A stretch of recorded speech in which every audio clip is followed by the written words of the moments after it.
Welcome to episode 3 of the Dependable Dad podcast. I am your host, Jeff Dalzell. I just always wanted to use a radio voice. Wanted to chat today. Today's just me. Today we're going to talk about consistency and why I harp on it so much and what it actually looks like. So I want to tell a story first.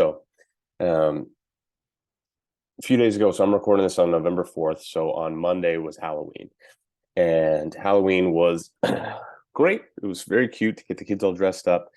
My oldest Levi was very excited to be an elephant. He was running around in his costume. He was having a blast, and he was excited to go trick-or-treating. And we wanted to go trick-or-treating as well. And our neighborhood is literally 5 houses on a cul-de-sac, so it wasn't great. So we were going to obviously go somewhere else.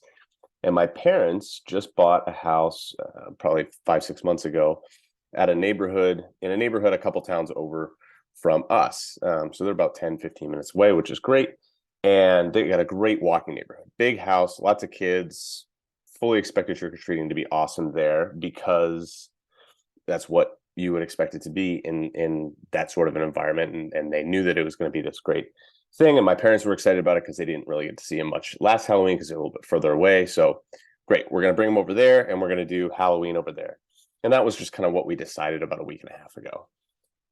Maybe 2-3 weeks ago, something like that. This was what the plan was. We were going to go over there. We were going to have a little bit of dinner. Then we were going to go out trick-or-treating. And we just didn't really think it all the way through because trick-or-treating was there. It started at 6 p.m. And my kids normally go to bed at 7. So it's also dark out at 6 p.m. And so we're leaving to go trick-or-treating at 6. It's dark outside. And it's starting to get close to bedtime. And so they're a little bit more tired and things like that. And all the kids are there. It was a beautiful night. So that wasn't necessarily working against us that it was cold or whatever. And then another thing is realize the houses are a little bit more spaced out than what is easy, right? It's not really far, but it's a little bit more spaced out. The driveways are a little bit longer. And so it's just a little bit more walking when I'm carrying or toting around the kids in the wagon or whatever it is. And so it was just not maybe as ideal of a setup. It was great, fully enjoyed it. We only ended up going about 4 houses, and then it was like, all right, time to go back and get everybody ready for bed. And so again, it was a good experience. Levi has been talking about it every day since then.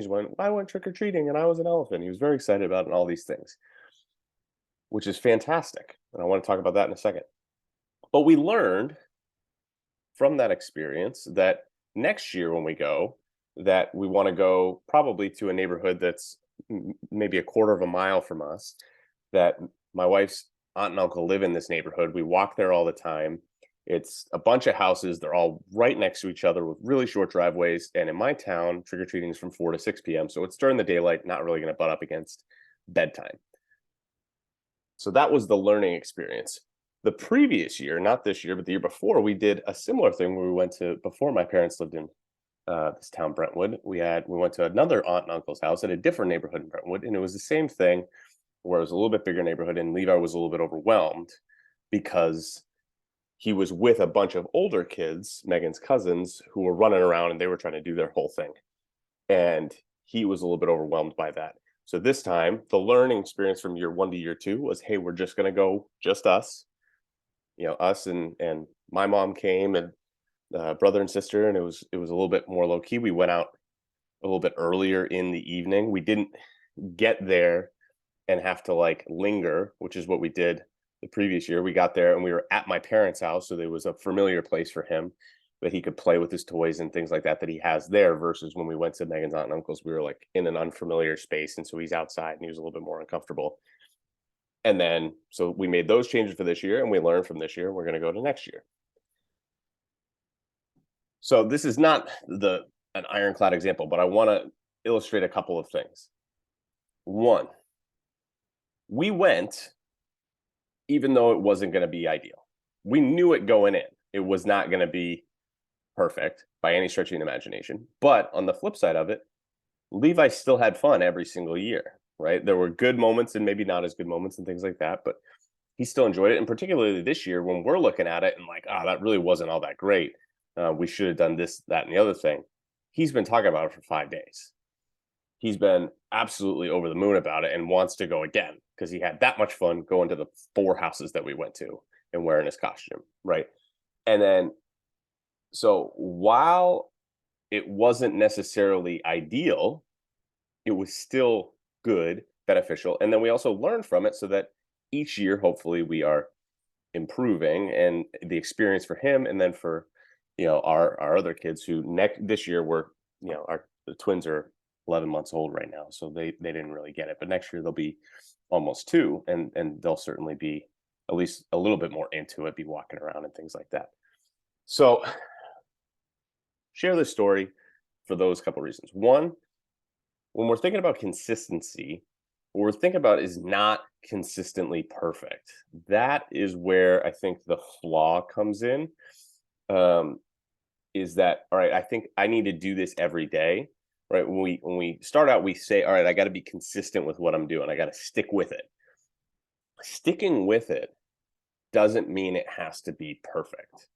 It's actually better off oftentimes for it to not be perfect because you learn something in the process. So I want to share this story, right? So when I was first starting out with, or when I was struggling to stay in shape, this was in college. In high school, I was a athlete, and so I always was working out and everything like that. In college, I just never could figure out how to do it on my own. So I'd always, and even post college, I'd do something for 60, 90, maybe 120 days. Very, very rarely I got that far, but I could do it for that period of time, and I could be consistent. And I could be like flawless for that period of time. I hit every single workout. I was working out 6 days a week.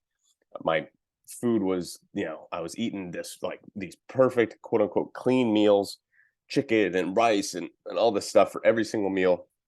And I would get in phenomenal shape, but I couldn't keep it up because I was doing something that wasn't something that I could stick with for any period of time. And so I was trying to be consistent with something that would never be perfectly done, right? So the idea that I'm going to go out on Halloween with my kid and it's going to be perfect every single time is just ludicrous, right? Just if any parent, any plan that you have, right, you have to hold with a very loose hand with your kids because it very likely is not going to go according to that. And there's no other area in our life, I don't feel like, especially as parents, where we're like expecting perfection of ourselves, right? You make a mistake at work, it's like, all right, yeah, I mean, I want to do well, but you make a mistake, you're not going to like totally kill yourself for that. You just try to fix it and you move on. But we get so hard on ourselves when it is with our health and our nutrition and our fitness and all these types of things. And so this is why, and if you listen to the last episode with Guy, and we had a great conversation about a lot of things, definitely worth listening to. But if you listen to that one, talked about there's this concept called the 80% rule, which means that I want to try to be 80% consistent.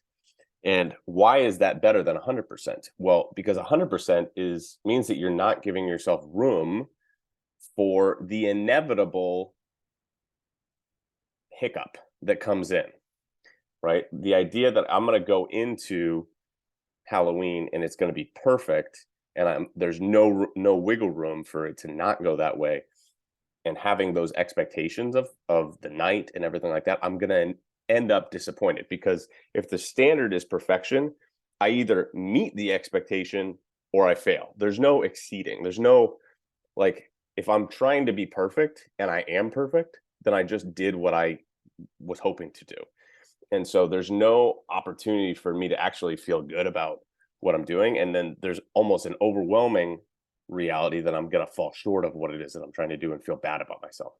So if I'm shooting for like 80% consistent, so let's just do some quick math here, right? Taking an average month of 30 days, right? 24 days would be 80% of that. 24 divided by 30 is 80%. That means 6 days of the month I can be not consistent. And we'll talk about what consistent looks like in just a second here. But that allows me the flexibility for 6 days in a month. That's 1.5 days a week. The opportunity for just life to happen, right? I'm running around. I can't get to dinner, as an example, or like I was planning to work out. This was me on Wednesday. I was planning to work out. during my kid's nap, but I couldn't work out because he woke up early from nap. And so I couldn't do what I was planning to do, right? Things happen. And so if I was going to kick myself because I couldn't do that, then that is going to just make me feel terrible about the whole process. Because if I'm shooting for 30 out of 30, that's a bummer. Whereas if I'm shooting for 80%, that builds in. And a really simple way to look at it is just from some simple math, right? And I'm not a big calorie counter person, but this is a great example just for numbers wise. Okay. If maintenance for me, if I'm trying to lose some body fat, if maintenance for me is 2,000 calories, just to use some easy numbers, and I'm trying to lose about a pound a week, which is a common thing, then I want to go in a 500 calorie deficit, which means 500 calories a day times 7 days a week is 3,500 calories, which is a pound. It's not exactly that, but that's just kind of the simple math of it. So I'm shooting every day to be at 1,500 calories, right? That's my goal. So if I'm doing this 24 out of the 30 days, all right, we're going to do some math here. All right. 1,500 times 24 days is 36,000 calories. Okay. 36,000. Keep that in your mind. All right. Now I'm going to go 30 days times 2,000 calories, which is what maintenance would be. So maintenance for the month is going to be 60,000 calories. All right. If I'm on point for my 24 days, all right, we talked about 1,500 times 24 days. Maybe this is, I was a math teacher if you didn't already know. So this is 36,000. All right. So now I'm going to add up the other 6 days. Okay. So we've only done 24 of the days. The other 6 days, let's say that I overate by 1,000 calories, or in a combination of I didn't get as many steps in, and I didn't work out, or my food quality was a little bit lower, all of the things, and I was actually over my target calories by 500 calories.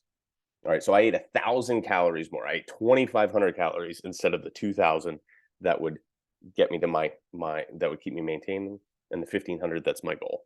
So let's say I ate over by 1,000 calories, which is a lot of calories, but let's just say I did that 6 days. So 6 days times 2,500 calories is 15,000. So on those 6 days, I ate 15,000, plus on the other 24 days, we said I had a total of 36,000, right? So 36,000 plus 15,000, I'm at 51,000 calories for the week. For the month, I'm sorry, even going over on 6 days by 1,000 calories. And remember what my goal was. What was maintenance? Maintenance was 60,000. So over the course of the month, even going over by 1,000 calories 6 days, I still am in a 9,000 calorie deficit, which is about a pound, 2.5, 2.25 pounds of body fat in a month. Which you might be saying, Jeff, that's really slow. Well, it might be. It might be. But you're able to enjoy yourself for that amount of time. And the other side of it is, let's just say you keep that up. Maybe you reduce that. So maybe it's not 1,000 calories over. Maybe it's only 500, or maybe you reduce it from 6 down to 5. Some things like that you can do. But here's the other side of it.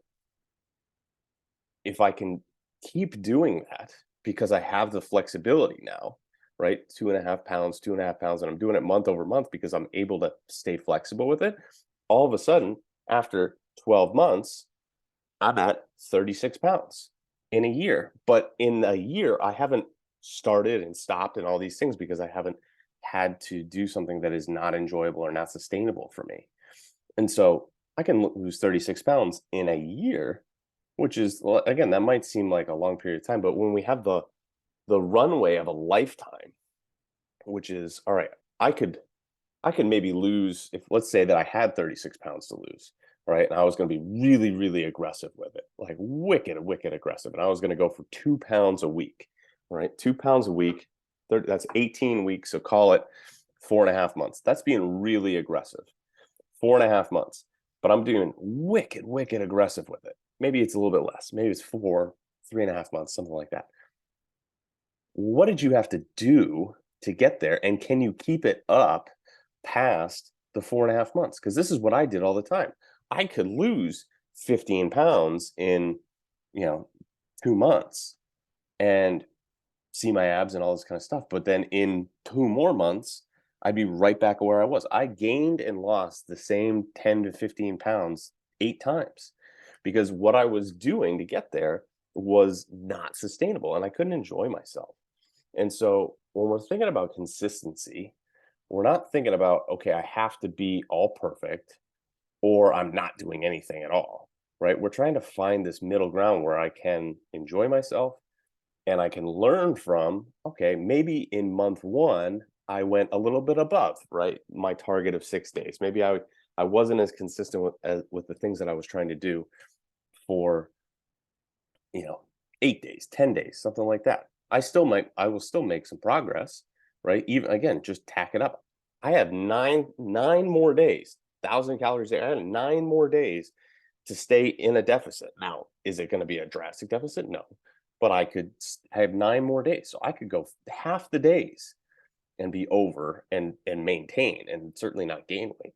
So you can still make progress by learning from it, and then you figure out, all right, what can I do to try to make myself a little bit more consistent? And so last thing I want to end with is, what are the things that we're trying to be consistent with? And I'm going to do a whole nother podcast on the hierarchy of fat loss. This has been a thing that I've been really kind of ruminating on for a while, and I've been starting to talk about it with my clients and things like that. And I just think it's super valuable to think about this. But the things that we want to focus on are some kind of main bullet point things, and you have to choose what are the ones that you're going to focus on. I'm not saying to choose all of these. I would choose at the beginning, like 1 to 2, get really good at them, and then add another and add another and add another. So you have to pick what are going to be your benchmarks, what are going to be the things that say, hey, I've been consistent. So things that are categories to be aware of, and I'll give you some kind of examples from my life, right? So first category is going to be nutrition. All right, nutrition. A is going to be quality. Am I eating higher, lower, less processed whole foods? So foods with like less ingredients in them. You can kind of categorize those into, green, yellow, and red, and that's a whole nother podcast as well, about the traffic light protocol that I have. But like less processed foods, I'm eating those 60 to 80% of the time, and then some of those other ones kind of dissipating, right? The amount of protein that am I getting protein in every single main meal, and every time I'm eating, am I getting some fruits and vegetables in the day? And again, you can choose your numbers on these things. Are my total portions that I'm eating across all of the things putting me in the place where I want to be? And again, that's something that's very specific for you. I'm not going to get too into that on this one. All right, so that's on the nutrition side. On the movement side, right? Am I hitting some step count goals, right? Usually somewhere between 7 and 10,000 steps, 8 to 10,000 steps. And again, we'll do a whole nother one about that as well. Finding a target that works for you. And again, build up to it. If you're at 2,000 steps, don't say, all right, I'm going to go all the way to 7 unless you think you can actually do it. From a recovery perspective, am I sleeping 7 to 9 hours a night? Am I drinking about half my body weight in pounds, in ounces? I'm throwing some examples out there. Am I managing my stress well? Am I having hobbies? Am I enjoying myself? How's my energy levels? All these types of things. From a workout perspective, am I strength training, a couple of days a week? What are my strength training measures that I'm looking to do? So those are all some examples of some benchmarks. And again, you're not looking to do all of those, especially at the beginning, but you figure out, what does a consistent day look like for me? Did I hit my 2 to 3 benchmarks? And then once you're doing those over and over and over again, then we can add more benchmarks. So that'll pick up the pace. And then also we will figure out, in the process of trying things, all right, this is going to work and this is not going to work. But this is an ongoing process. It's not short term. And the reason why I kept failing, and a lot of people keep failing, is they think of this as something that has an end goal. Whereas I don't think that most people want to just be at their goal weight or their goal body or their goal whatever for a day or a week or two, unless you're in a movie or a photo shoot or something like that. You want to be there and you want to stay there, and you'd like to be there for a long period of time and then go forward with it, right? You want to hit that point and then just keep going.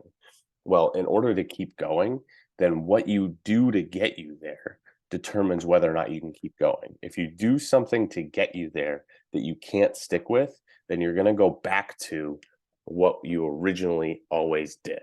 So if you have, like, think about a pendulum, right? If you have in the middle is like, this is where I want to be, right? We can go from one extreme to the other. On the one hand side is everything I've done my entire life, eating the way that I normally eat. And on the other hand side is like diet eating, right? I'm eating all chicken breasts and broccoli and things like that. And we swing from one extreme to the other. And what we're looking to do is try to get closer and closer to the middle so that those days that we're talking about aren't a swing to like the crazy way over here. Like, I'm not having those things that you see on the internet, like a 7,000 calorie cheat meal day because I've been so deprived that I like got to have everything. Right. And I'm also not going so far the other way to respond to it where I like don't eat anything, or I'm only eating salads and chicken and things like that I don't enjoy. We're trying to make those fluctuations a little bit less from what is the equilibrium, which is where we're trying to be.